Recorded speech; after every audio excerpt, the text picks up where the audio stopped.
बिस्मिल्लाहिर्रहमानिर्रहीम, अस्सलाम वालेकुम। हमने जो चैप्टर स्टार्ट किया हुआ बेसिकली थर्ड चैप्टर मय्यर ऑफ स्टैंडर्ड करेंसी, इसमें हमने जो आज टॉपिक करना है उसका नाम है मीडियन।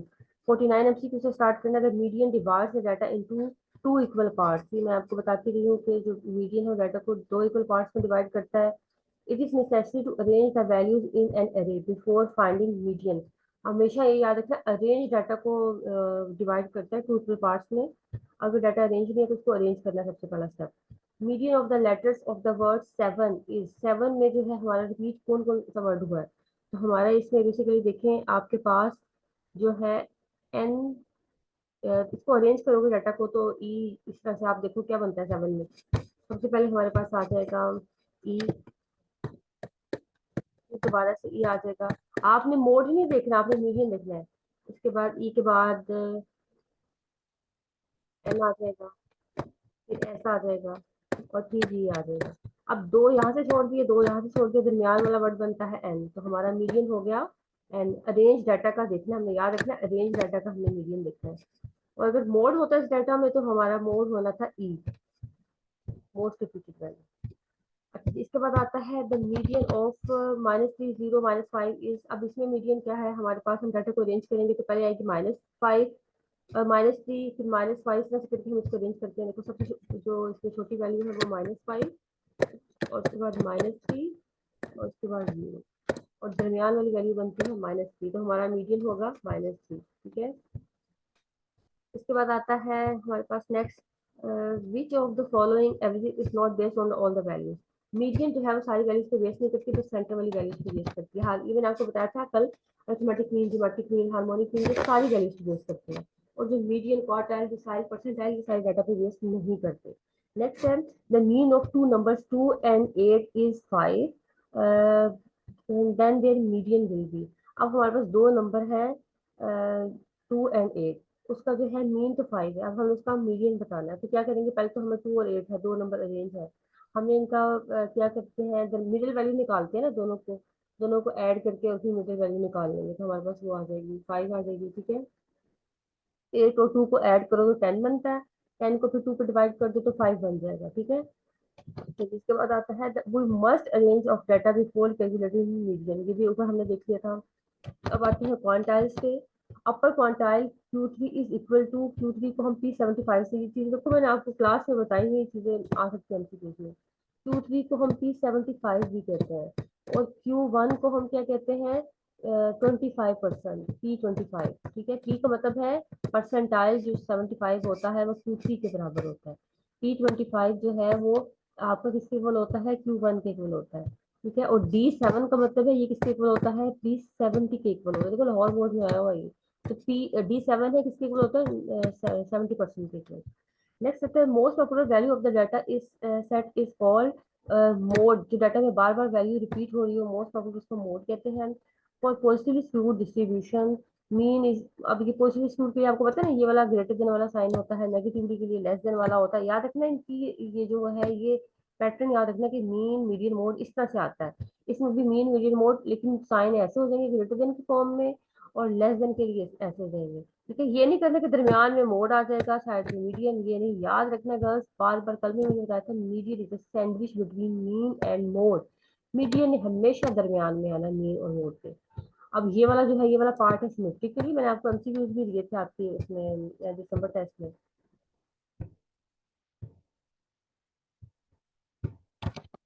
हमारे पास the most frequent value of data in in exist is mode. ठीक है। जो डाटा में बार बार वैल्यू आ रही होती है उसको मोड कहते हैं। Mean median and mode are equal for symmetrical distribution में।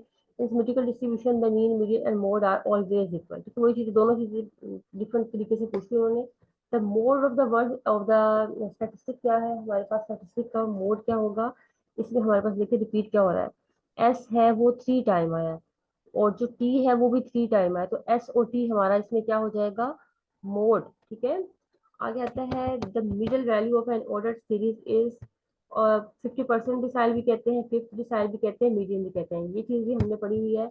इसको मीडियम भी कहते हैं, Q2 भी कहते हैं, फिफ्थ डिसाइल भी कह सकते हैं, 50 परसेंटाइल भी कह सकते हैं, एक ही बात है। ठीक है। ऑल ऑफ दीज कहलाएगा हमारे लिए यहाँ पर। इसके बाद आता है next, if the values of mean median and mode coincide in a unimodal. Unimodal का मतलब होता है ये दूसरी क्लास में बताया था आपको, ये देखिए यूनी मॉडल का ये होता है पैटर्न। जैसे कि ये देखें, हमारे पास इस तरह से डाटा आता है और इसमें एक ही मोड होगा, एक ही पीक है ना डाटा की, तो एक मोड होगा, इसको हम कहते हैं यूनी मॉडल। बाई मॉडल का मतलब ये है कि जिसमें दो मोड हो, जैसे कि ये एक मोड आ गया, फिर एक मोड आ जाएगा डाटा में, इस तरह से दो पीक्स बन रही हो तो इसको हम कहते हैं बाई मॉडल। ट्राई मॉडल इससे ज्यादा भी हो सकता है, लेकिन जब एक ही पीक हो तो उसको हम कहते हैं बाई मोड, हमारा यूनी मॉडल है। तो ये वाला बेसिकली हमारा क्या है, यूनी मॉडल है। इसके बाद है सिमेट्रिकल डिस्ट्रीब्यूशन। सिमेट्रिकल डिस्ट्रीब्यूशन का हमने देख लिया कि मीन मीडियन मोड तीनों बराबर होते हैं, और पॉजिटिव स्क्यूड और नेगेटिव स्क्यूड में डिफरेंट होते हैं। ये मैंने आपको एमसीक्यू दिसंबर टेस्ट में भी दिए हुए थे, आपको याद ही होगा। A distribution having one mode is called unimodal. देखो तीन चार तरीके से उन्होंने पूछ लिया, तो आपने इसको याद रखना है। तो बात आता है, दोबारा से वीडियो को देख लीजिएगा, एक बार आपको समझ नहीं आती लेट्स सपोज, दोबारा देख लीजिएगा। The mean and median of any two values are always, हमारे पास क्या होता है, mean is equal to median. अगर दो वैल्यूज होंगी, अभी आपने मैंने पिछले क्वेश्चन में आपको बताया था, जैसे कि उन्होंने कहा ना दो वैल्यूज हो तो मीन और मीडियन बराबर होगा। क्यों बराबर होगा, अभी हमने यहाँ पे निकाल के मैंने दिखाया नहीं आपको, ये देखिए 2 और 8 दो ही वैल्यूज थी, तो उसका मीन भी ऐसे ही आना है, उसका मीडियन भी ऐसे ही आना है कि जो मीन को हम करके दोनों वैल्यूज को ऐड करके 2 को डिवाइड कर देते हैं, और मीडियन के लिए भी हमने क्या करना है, दोनों वैल्यूज को ऐड करके मिडिल वैल्यू निकालेंगे तो 2 को डिवाइड करेंगे। तो दो वैल्यू जब भी डाटा में होंगी तो मीन और मीडियन इसके बराबर होंगे। If X is this then mode is, mode इसमें मोस्ट रिपीटेड वैल्यू, तो इसमें देखिए आपके पास 8 बार बार रिपीट हो रहा है, 3 बार आया हुआ। मोड ऑफ द सीरीज, इसमें हमारे पास मोड है 3, ठीक है, 3 है, बार बार आया हुआ, 2 भी तो है लेकिन 2 4 टाइम है, 3 5 टाइम है। अच्छा जी, इसके बाद आता है if a distribution has two modes then it is called bimodal। By का मतलब 2 होता है, यूनि का मतलब 1, बाई का मतलब 2, ट्राई का मतलब 3। तो हमारे पास ये बाई मॉडल होगा जिसमें दो मोड होंगे, जिसमें एक वो यूनि और जिसमें तीन होंगे वो ट्राई। नेक्स्ट आता है विच वन इज करेक्ट। ये वाला रिलेशन हमेशा याद रखना है, ये आपका प्रैक्टिकल्स में भी आ जाता है और लॉन्ग क्वेश्चन में भी कह देते हैं, आपको डाटा दे दिया और कह देंगे प्रूव दैट आपका ये रिलेशन एग्जिस्ट करेगा जब आप निकालोगे अरिथमेटिक मीन आपका बड़ा होगा ज्योमेट्रिक मीन से, और ज्योमेट्रिक मीन से बड़ा मतलब होगा हार्मोनिक मीन से। तो ये रिलेशन आपका एग्जिस्ट करना चाहिए। आपको ये जो है शॉर्ट क्वेश्चन में भी पूछ लेते हैं और इसमें भी पूछ लेते हैं, ये जो है आपका एमसीक्यूज में भी दिखाया हुआ है, और उसमें लॉन्ग क्वेश्चन में भी आता था कि आपको क्वेश्चन दे देंगे, डाटा दे देंगे और कह देंगे प्रूव दैट। नेक्स्ट है the empirical relation between mean median and mode is. अब एम्पिरिकल रिलेशन क्या होता है, इसके दरमियान 3 मीडियन माइनस 2 मीन, ये हमारे रिलेशन होता है एम्पेरिकल रिलेशन। ठीक है, एम्पेरिकल रिलेशन अगर आपको पेपर में आता है, मैंने आपको दिसंबर टेस्ट में दिया भी था, मैंने आपको कहा था आपने तीनों ग्राफ्स बनाने हैं, सिमेट्री का, पॉजिटिव स्क्यूड, नेगेटिव स्क्यूड, और ये रिलेशन भी लिखना है। 4 चीजें लिखनी होगी। कुछ बच्चों ने जस्ट ये इक्वेशन लिखी हुई थी, कुछ ने जस्ट वो इक्वेशन, कुछ ने डायग्राम्स बनाई हुई थी, कुछ ने बस ये लेस देन ग्रेडियंट की फॉर्मूला लिख दिया। आपने तीनों डायग्राम्स बनानी है, ये वाली जो आपकी है ये यहाँ पे सिमेट्री की, पॉजिटिव स्क्यूड की, नेगेटिव स्क्यूड की सारी डायग्राम्स बनाएंगे, साथ ये वाला आपका एम्पिरिकल रिलेशन भी आएगा। और इस केस में मीन मीडियन मोड तीनों बराबर होंगे। इस केस में आपको पता है पॉजिटिव स्क्यूड में mean is greater than median is greater than mode. और इस केस में जो आपने पता तीनों रिलेशन लिखने हैं आपने, नेगेटिव स्क्यूड, पॉजिटिव स्क्यूड और सिमेट्रिक का, और ये वाला। नेक्स्ट है in symmetrical distribution mean is equal to, याद रखना मीन बराबर होता है मीडियन के सिमेट्रिकल डिस्ट्रीब्यूशन में। नेक्स्ट है इसके बाद selecting a suitable major of standard हमारे पास होता है मोड। लाहौर बोर्ड में देखो रिपीट हुए हैं चीजें। इसके अलावा जो 2023 के हैं वो हम लास्ट में करेंगे, जो लेटेस्ट पेपर है, फिलहाल हम पिछले 10 सालों के देख रहे हैं। नेक्स्ट आता है हमारे पास short questions with answers introduction. अब यहाँ पे आपको शॉर्ट क्वेश्चंस जो इंपॉर्टेंट है वो होंगे, और आप चाहे अपनी बुक से याद की डेफिनेशन तो वो कर लें, यहाँ से करना चाहते हैं तो वो कर लें। लाहौर बोर्ड में देखिए डिफरेंट बोर्ड्स में आया हुआ है, मतलब लाहौर बोर्ड 2014 में 21 में कहते थे है ना, पास पेपर से पहले बार बार रिपीट होता है, 4 5 साल के बाद पेपर आमतौर पर रिपीट होता ही है। Define average. An average is a single value which is represent the data have average or called measure of consistency या measure of location भी। ठीक है, इसका नाम ये देखिए measure of average भी कहते हैं इसको, measure of consistency भी कहते हैं, measure of location भी। मैं क्लास में आपको बताती रही हूँ, ठीक है। तो एवरेज कैसे डिफाइन करना है, ऐसे एक सिंगल वैल्यू होगी जो डाटा को रिप्रेजेंट करती है और हमें बताती है डाटा का सेंटर, इसको measure of consistency भी कहते हैं, measure of location भी कहते हैं। आगे next describe types of averages, ये भी बड़ा इंपॉर्टेंट क्वेश्चन है। तो हमारे पास कौन कौन सी टाइप्स होती है, arithmetic mean, geometric mean, harmonic mean, median mode. ठीक है, ये टाइप्स होती है हमारे पास 5। नेक्स्ट है इसके बाद right down the properties of good average. Good average की क्या प्रॉपर्टीज, आप देखो हर उसमें क्वेश्चन में आपने बता, आप अगर आप मीन कर रहे हो, मीडियन कर रहे हो, मोड कर रहे हो, न्यूमेटिक मीन कोई भी कर रहे हो, आपने इसकी प्रॉपर्टीज मतलब या एडवांटेजेस बताने होंगे, तो आप देखो कि जो आप ये पांच ही याद कर लोगे ना जनरलाइज, यही यूज होंगे आगे सब में। तो ये क्या है, पहले it should be clearly defined, it is easy to calculate, it is simple to understand, it is based on all the observation, it is not affected by extreme values, it should be capable of mathematical treatment।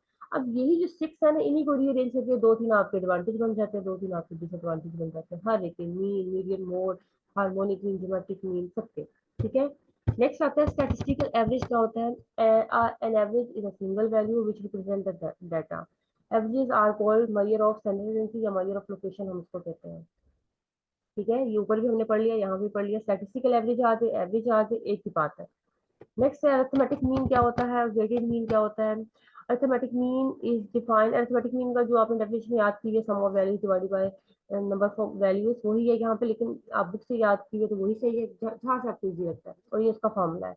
ये new हमें पता है, notation हम use करते हैं population के लिए, और एक्स बार वाई बार हम करते हैं मीन के लिए, वो सैंपल के लिए। ठीक है, एस्टिमेट के लिए। साथ है उसके बाद मैं जरा थोड़ी सी स्पीड से कर रही हूँ क्योंकि टाइम हमारे पास कम है और काम हमें ज्यादा करना है। इसके बाद है various method, give various methods of computing arithmetic mean. अब अरिथमेटिक मीन को कल हमने एक एमसीक्यूज में भी देखा था, दो तीन मेथड से करते हैं। एक होता है हमारे पास कोडिंग मेथड, एक डेविएशन मेथड और एक डायरेक्ट मेथड। ठीक है, तीन तरह से, तीन तरह से हम कर सकते हैं। डायरेक्ट मेथड में आपको पता है, आप स्पेशल एक्स वगैरह रन करके स्पेशल एक्स रन करके निकाल लेते हैं। डेविएशन में आपने जो है डेविएशन में डी वाला कर लिया, कोडिंग में आपने यू वाला मेथड कर लिया। तो आप तीनों तरह से कर सकते हैं इसको। ठीक है, तो इसके ही मेथड होते हैं। नेक्स्ट है in three advantages of arithmetic mean. अब देखो वही चीज वो हमने ऊपर पढ़ी थी ना, मैंने कहा था जनरलाइज, वही आपकी यूज होगी हर जगह पे, वही आपके तीन एडवांटेज बन जाएंगे किसी जगह पे, तीसरी जगह पे डिसएडवांटेज तीन उसमें से बन जाएंगे। अब देखो वही, it is clearly defined by mathematical formula, it is easy to calculate, easy to understand. ठीक है, मैं आपको कहती हूँ ना तीन तीन को याद कर लिया करें। अब देखो तीन ही पूछे हैं यहाँ पे। नेक्स्ट आता है what are demerits of arithmetic mean. अब डीमेरिट क्या है? It is greatly affected by extreme value. आपको पता है अरिथमेटिक मीन एक्सट्रीम वैल्यूज का इफेक्ट होता है, और it is not appropriate average for daily skewed data. ठीक है, हाईली स्क्यूड डाटा के लिए नहीं होता, और it can not be use for qualitative data. Qualitative data के लिए भी इसको यूज नहीं करते। इसको इसमें मैंने आपको बताया था, क्वालिटेटिव डाटा में हम मीडियन या मोड को प्रेफर करते हैं। Can not be calculate for open and classes. आपको पता है ओपन एंड क्लासेस में भी हमें पहली क्लास और लास्ट क्लास नहीं पता होता। जब हमें फर्स्ट और लास्ट क्लास नहीं पता होगी तो हम उसका कैसे कैलकुलेट करेंगे? ठीक है, यहाँ पर कोई जैसे कि फर्स्ट क्लास है हमारे पास,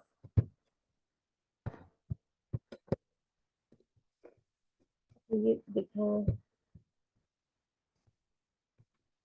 तो देखो हमारे पास फर्स्ट क्लास में किसी की डाटा की गिवन और लास्ट क्लास में गिवन। अब जब ये नहीं गिवन तो हम इसका मिड पॉइंट भी नहीं निकाल सकते। और जब हमने अपना जो मीन निकालना होता है, एफ एक्स करेंगे, तो उसमें तो हमने दोनों यूज करना होता है सारे एक्स को। अब जो एक्स, दो एक्स गिवन ही नहीं है तो उसको हम कैसे यूज करेंगे? इसलिए ओपन एंड क्लासेस का हम मीन कैलकुलेट नहीं कर सकते। और एक्सट्रीम वैल्यू से मीन बहुत ज्यादा इफेक्ट होता है। ये सबसे बड़ी इसकी वो है कि मीन, एक्सट्रीम वैल्यू से मीन इफेक्ट होता है। और स्क्यू डाटा का जो मीन है वो अप्रोप्रिएट वैल्यू नहीं देता। वही बात है, जो एक्सट्रीम वैल्यू की है वही स्क्यू की बात है। नेक्स्ट, क्वालिटेटिव डाटा का हम मीन नहीं निकाल सकते। ठीक है, नेक्स्ट आता है इसके बाद हमारे पास write down the properties of arithmetic mean. अब अरिथमेटिक मीन की प्रॉपर्टीज तो बहुत ज्यादा इंपॉर्टेंट है एमसीक्यू शॉर्ट क्वेश्चन सबके लिए। अब इनको देख लेते हैं।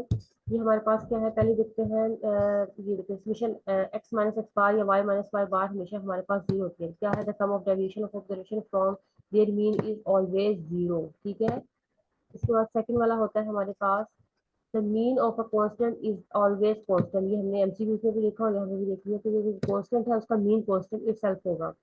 that the arithmetic mean is affected by change of region and scale। दोनों से ये चेंज होता है, रीजन से भी और चेंज से, स्केल से भी। ये भी हमने एमसीक्यूज में भी देखा था, वैसे भी इसको क्लास में बार बार पढ़ा हुआ है सबके सब चीज में। नेक्स्ट है if Y bar X bar plus minus A then this.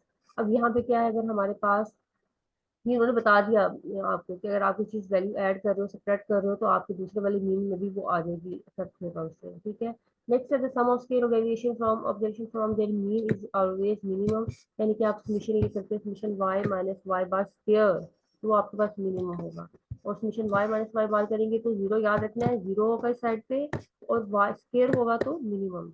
If n1 n2, अब यहाँ पे आपको कंबाइन मीन का फॉर्मूला दे दिया होगा, वो आपने याद कर लेना। आपको पता है कंबाइन मीन अक्सर शॉर्ट क्वेश्चन में पूछा हुआ होता है। कंबाइन मीन का फॉर्मूला समीशन एन वाई बार ओवर समीशन एन, ये आपका फॉर्मूला हो जाएगा। नेक्स्ट है वेटेड मीन क्या होता है। अब ये है वेटेड मीन हमारे पास, sometimes all observation are not equally important. ठीक है, ये मैं आपको क्लास में चीजें बताती हूँ वही चीजें देखो।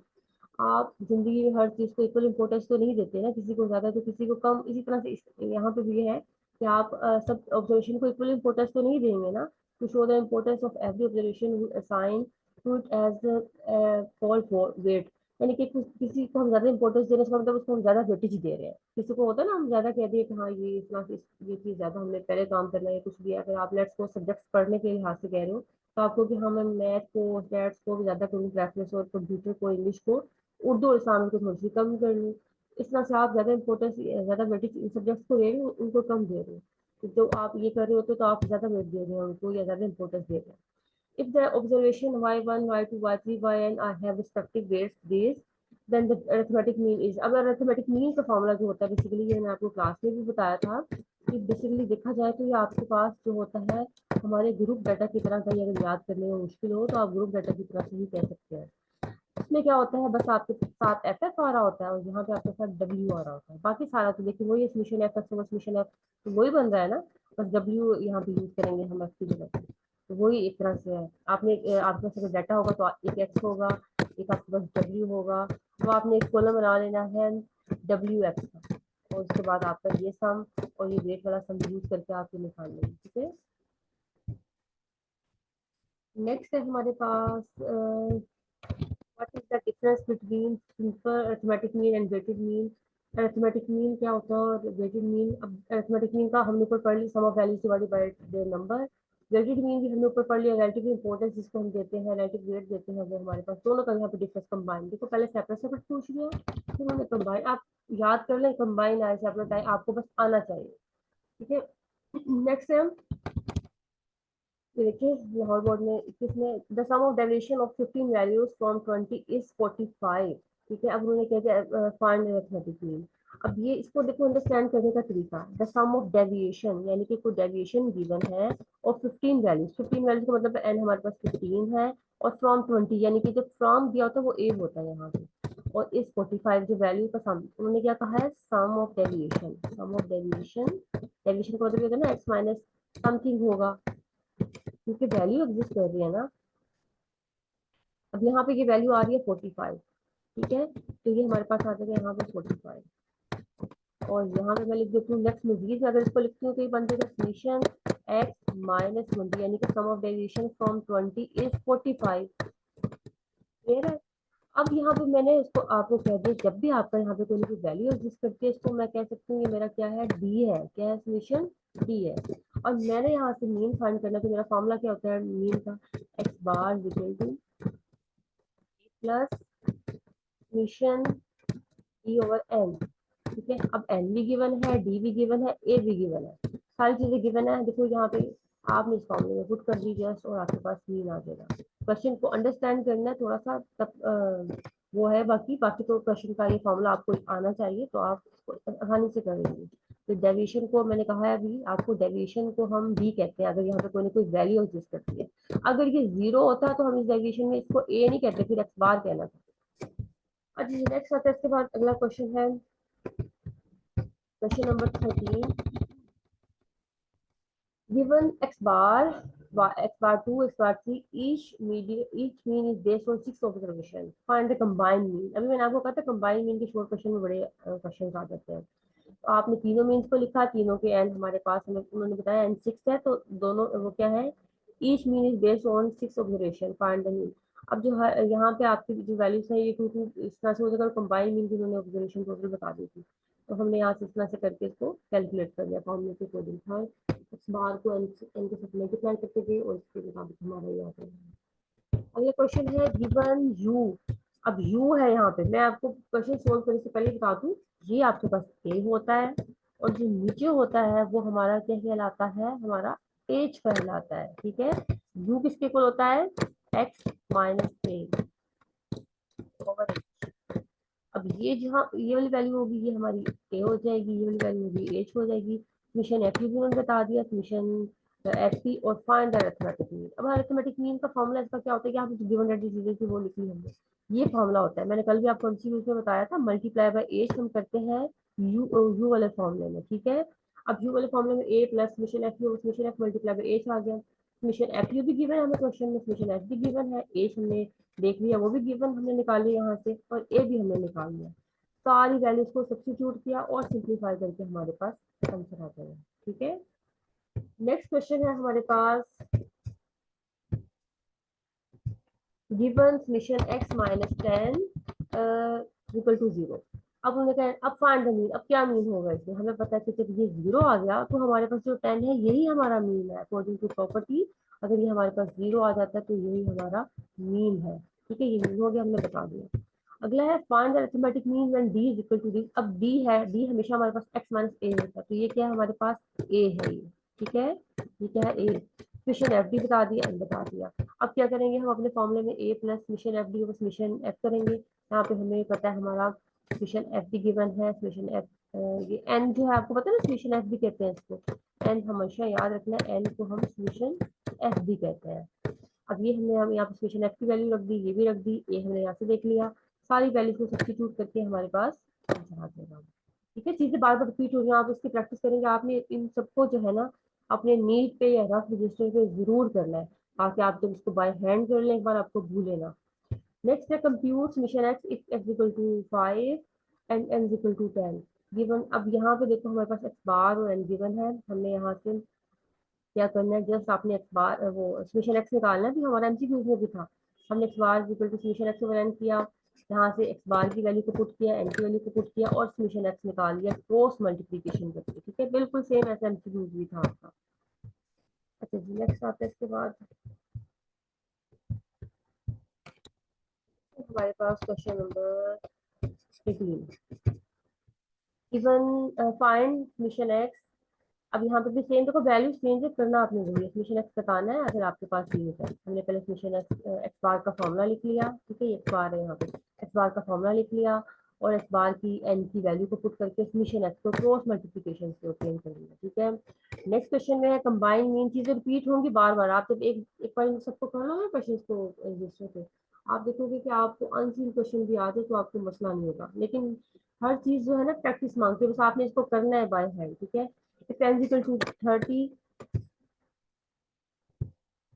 और n2 is equal to 20, x bar 1 x bar 2 combine में फाइंड द कंबाइन में।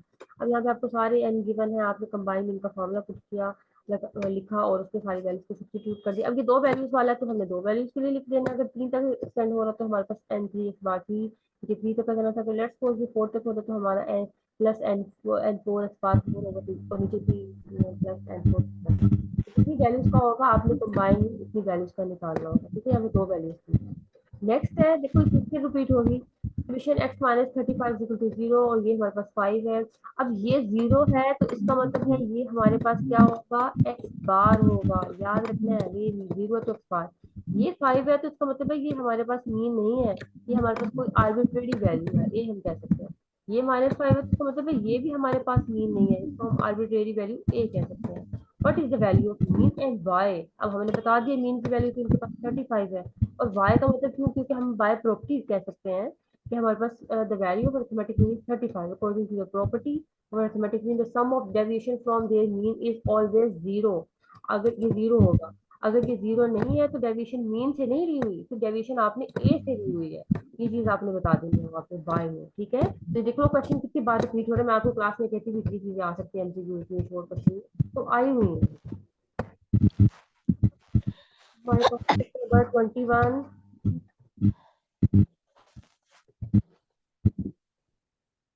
इसको देखते हैं हम। The mean of 10 values is 20।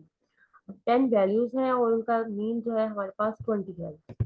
If one more value is included the mean become 22। अगर एक वैल्यू मजीद इंक्लूड कर दी तो हमारा मीन 22 हो जाएगा। Find the included value. अब अच्छा, इस तरह के क्वेश्चन मैंने आपको शायद क्लास में भी बताया था, पीपीएससी के एग्जाम या आप एमटीएस के एग्जाम, कोई भी एग्जाम देते हैं ना किसी भी पोस्ट के लिए, मतलब कोई भी हो, जनरल पोस्ट हो, तो जीके के पार्ट में वो आमतौर पर इस तरह के मैथ के क्वेश्चन में दे देते हैं। ये चीज़ याद रखनी है। कैसे कैसे करते हैं इस क्वेश्चन को हम। हमारे पास सबसे पहले तो हमने लिख दिया एक्स बार है हमारे पास समीशन एक्स ओवर एन, और वाई बार है समीशन वाई ओवर एन। और यहाँ से हमने एक्स बार की वैल्यू को पुट कर दिया, 20 है, ये वाला 22 है, और ये 10 वैल्यूज का था और ये 11 वैल्यूज का था। ठीक है, इस तरह से कर लिया। अब हमने क्या करना है, जो हमारे पास 11 वैल्यूज वाला है, 11 माइनस 10 वैल्यूज वाला किया, तो हमारे पास जो वैल्यू आती है वो न्यू वैल्यू है, जो 42 हमने ऐड किया है न्यू। ठीक है, तो ये हमारे पास रिजल्ट आ जाएगा। क्या किया हमने, पहले वाले डाटा का मीन निकाल लिया, दूसरे वाले डाटा का मीन निकाल लिया, और सेकंड जो 11 वाली वैल्यू उसमें का डाटा था उसमें से 10 वाली वैल्यू का मीन माइनस, वो सम माइनस कर दिया। सम माइनस किया तो हमारे पास जो एक्स्ट्रा वैल्यू आई है वो हमारा क्या कहलाती है, न्यू वैल्यू। ठीक है, अच्छा नेक्स्ट आता है इसके बाद, the arithmetic mean of 20 values is 40.5 but is the total of the values। अब हमारे पास arithmetic mean है 20 वैल्यूज, ये हमारे पास n20 है, x बार ये है, तो हमें टोटल वैल्यू यानी कि समीशन x बताना है। सेम वही चीज रिपीट हो रही है, x bar equal to summation x over n। हमने x बार की वैल्यू को पुट किया n को, और समीशन x हमने निकाल लिया क्रॉस मल्टीप्लिकेशन से। अब गर्ल्स आप देखो, बार बार आपके एमसीक्यूज और ये जो शॉर्ट क्वेश्चन रिपीट हो रहे हैं, आप इससे इरिटेट ना हो, बल्कि इससे इंजॉय करके हमें चीज अच्छे तरीके से आ रही है। नेक्स्ट नेक्स्ट बार बार चीज रिपीट होती है, हमेशा कहते हैं practice make a man perfect. तो आप जितनी बार चीज रिपीट हो रही है आपके लिए बेहतर है, आप इसको करेंगे तो आपको अच्छी तरीके से फॉर्मूला भूलेगा नहीं पेपर में। अच्छा जी, अब नेक्स्ट आता है summation X minus 20 is equal to 0, summation X minus 20 is equal to minus 24 and equal to 6, find the value of X bar. क्या है यहाँ पे देखिए, अब ये 24 आ गया, हमें पता है कि हमारी कंडीशन 0 है। अब 0 वाला ही हमारा मीन होगा 21, ये तो हो ही नहीं सकता, ये हमारा ए होगा। तो हमने कह दिया the value of X bar is 21। आगे से आप मजीद लिख सकते हो बाय प्रॉपर्टी। ठीक है, अच्छा जी, नेक्स्ट है हमारे पास given summation F U is equal to -1, summation F U is equal to 30, U आ जाएगा एक्स माइनस 98/5। तो हमें पता है यहाँ पे जो ये है ये हमारा ए कहलाता है, ये हमारा जो है बेसिकली एज कहलाता है, और हमने फाइंड द मीन एक्स बार निकालना है। मिशन एफ यू गिवन है, मिशन एफ गिवन है। जब भी आपको इस तरह से यू वाला डाटा होता है ऐसे गिवन होता है, आपको ये सम गिवन होता है, ये सम, और इस तरह से वैल्यूज गिवन होती है। आपने जो है मीन वाला फॉर्मूला लगा दिया, ये वाला A plus summation F u बस summation F multiply by h. H भी गिवन है, ये भी गिवन है, ये भी गिवन है, और ए भी गिवन है। सारी वैल्यूज को सब्स्टिट्यूट किया और हमारे पास आंसर आ गया। ठीक है, ये 97 पॉइंट है समथिंग। ठीक है, यहाँ पे कोमा नहीं है, पॉइंट है। For a frequency distribution of variable x, it is given that x equal to 10 plus 5u, summation f is equal to 125, summation ये आ गया। ठीक है, अब यहाँ से आपको रीअरेंज करना पड़ेगा डाटा को। ठीक है, इस वाले क्वेश्चन में आपको डायरेक्ट ए नहीं मिल रहा। आपने क्या किया, यहाँ पे हमने इसको निकालना है, यू निकालना है ना, हमने बेसिकली यू के अकॉर्डिंग हमें गिवन है। हमने किया एक्स माइनस 10 कर लिया, एक्स माइनस 10, अब यहाँ पे लिखा नहीं जाता माउस, एक्स माइनस 10 और डिवाइडेड बाय 5 हो जाएगा। ये हमारा बन जाएगा u। अब जब ये u की शक्ल में, पहले u की शक्ल में नहीं लग रहा था ना आपको, अब u की शक्ल में आ गया, और यहाँ से हमें पता है ये हमारा a होता है, नीचे डिवाइजर वाला हमारा h होता है।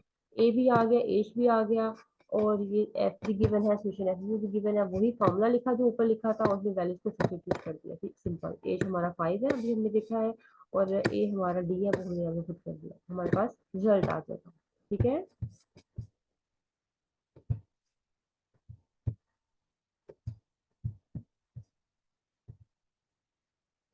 नेक्स्ट है 25 क्वेश्चन हो गया। अच्छा, तो आज 25 तक ही रखते हैं, नेक्स्ट को हम मजीद कल वाली क्लास में देख लेंगे। आज 25 तक ही करते हैं। आप ये सारे 25 क्वेश्चन को अपने नीट या रफ जिस तरह भी आपको फिजिबल लगे उस रजिस्टर पे करें। एमसीक्यूज को भी चाहे तो लिख लें या बस देख लें, लेकिन आपने शॉर्ट क्वेश्चन को तो आपने अपने रजिस्टर पे जरूर करना है। ठीक है, 25 से नेक्स्ट इंशाल्लाह हम नेक्स्ट क्लास में देखेंगे।